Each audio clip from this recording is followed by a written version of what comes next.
Okay, hey everybody, and welcome to another episode of On the Wrist from Off the Cuff. Today we have a very cool little product review for you. So, although we are featuring the Seiko SRP 773 Turtle reissue, we're actually going to be focusing on reviewing the aftermarket bracelet that is attached. Now, just as a note, I actually have upgraded the clasp as well. We're not necessarily reviewing the clasp as part of this, but we will be touching on it. So, the bracelet you see is from Strapcode. A little bit about the brand. They were established in 2004. They are out of Hong Kong. They basically specialized in high quality aftermarket strap options, and they cover everything from NATOs and Perlons to solid metal bracelets and kind of everything in between, including fine leather straps and Milanese mesh.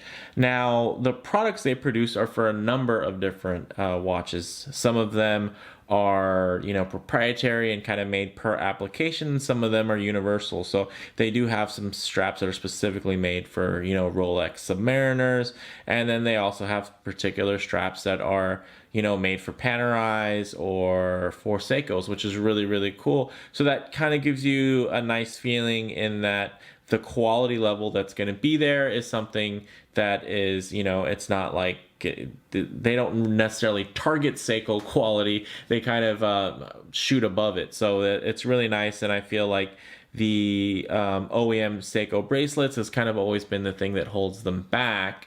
Although they have gotten better with time, aftermarket choice like this, I feel really kind of matches that bang per buck as far as the quality and fit and finish you're going to get from the cases on Seiko divers, especially, the casework is just really outstanding. And I feel like, the bracelet here really kind of matches suit really well with that. So, let's go ahead and zoom out and let's get this in hand and take a little closer look. We'll close the clasp here, which is the, I guess we'll just address that real quick. This is actually the Marine Master 300 ratcheting clasp, which is really nice. Basically, it has a built-in diver's extension there, as you can see.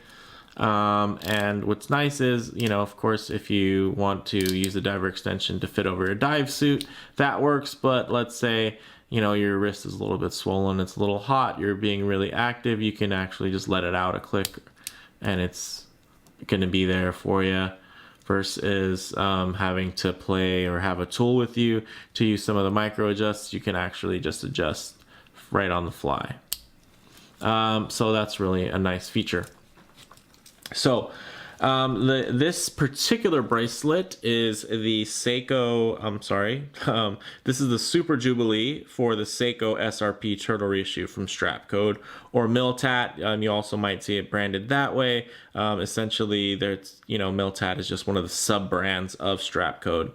So the cost-wise is actually $79.99, and that's with the standard double locking folding clasp. And the clasp that this comes with, this bracelet, in particular, is actually not a bad clasp or anything like that. It's actually really nice and solidly built. It's not, stamped, folding clasp like you'll see from the standard clasp.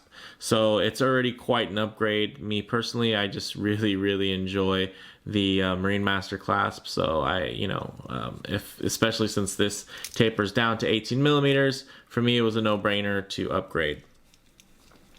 All right, so the material of the bracelet is 316L stainless steel, which is of course marine grade, and it's kind of what everything, the watch itself is made out of that same grade steel. So which is really nice. So you're not getting some kind of off-grade steel. You're getting still quality stainless steel that's going to match the quality of the case, which is really nice. So as far as the design goes, it is brushed with polished center links.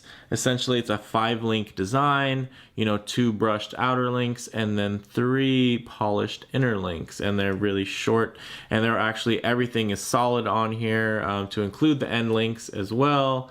And all of the links are solid, even the center links, which is really nice. And then, as I mentioned before, a really nice feature is that it does taper down to 18 millimeters. And because of that, it makes this watch infinitely more comfortable. So as you can see, there is a little bit of play that's in here, but that's actually by design. This isn't a sign of poor quality on the part of Strapcode. That is actually just the design of the Jubilee bracelet, and that's what makes it in the same way with the very short stubby links there, it actually is part of the design and is part of what makes it so comfortable. So let's go ahead and get it on wrist here.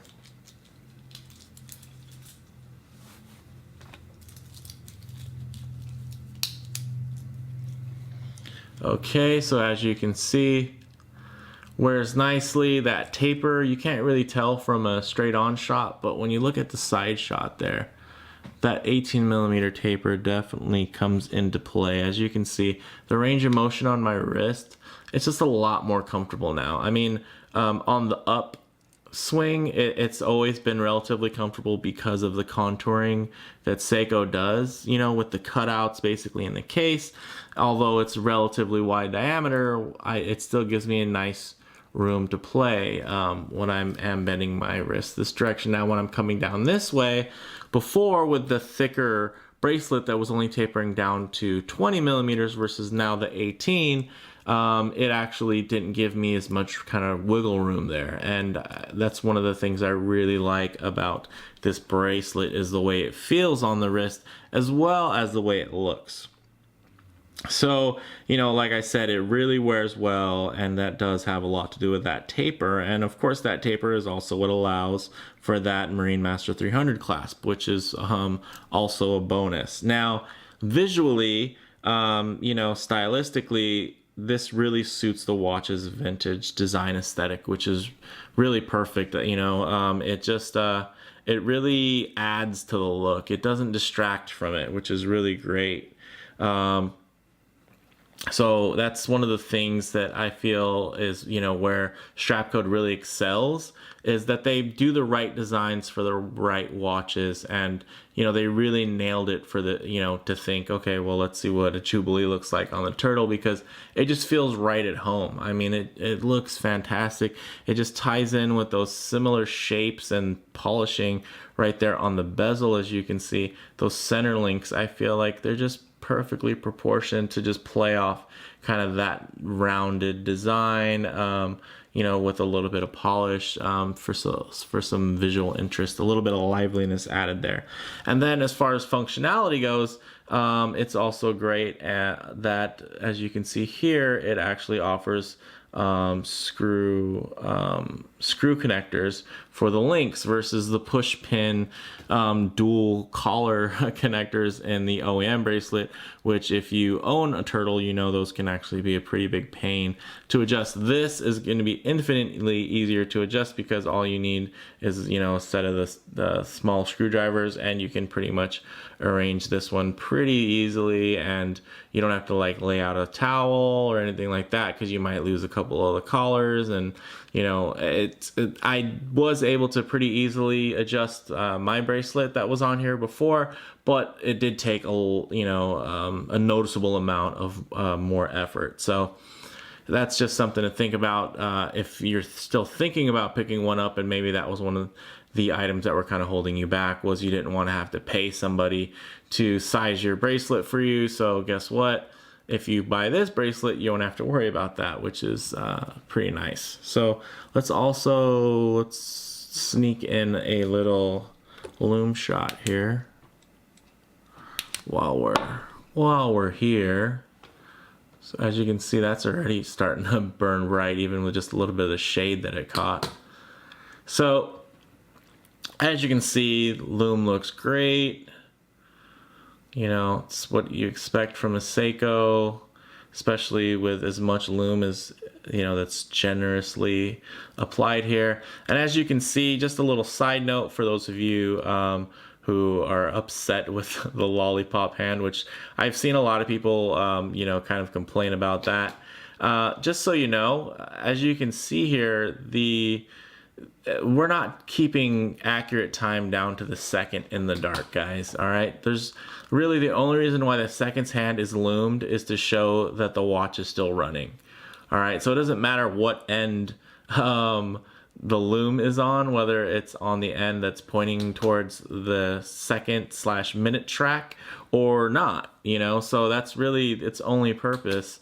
You're not keeping timing down to the second. I don't think anybody wants to play with their air supply underwater down to the second. I'm pretty sure people want to have a minute or two at least of quote unquote breathing space when it comes to timing your dives. So that's just something to keep in mind before you complain about the backwards seconds hand and how it doesn't make sense and someone please explain to me. I mean, I just see that littered across multiple forums, Facebook groups, and YouTube comments. So just something to keep in mind. The whole reason why the seconds hand, you know, as far as ISO standards go, the only reason why the seconds hand needs to be loomed is to show that the watch is running. So just a little fun fact there for you guys to enjoy. You know, let me know what you guys think as far as the aesthetic wise. You know, how does this look? I think it looks great.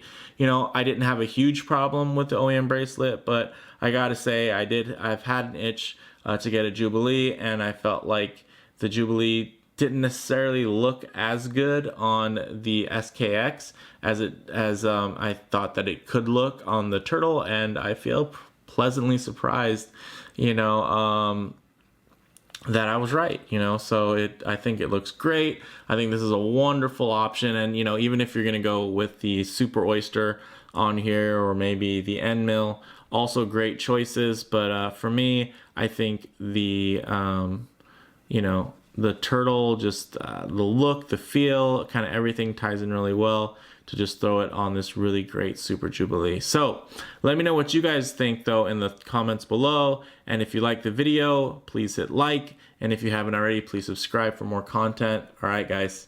Thanks.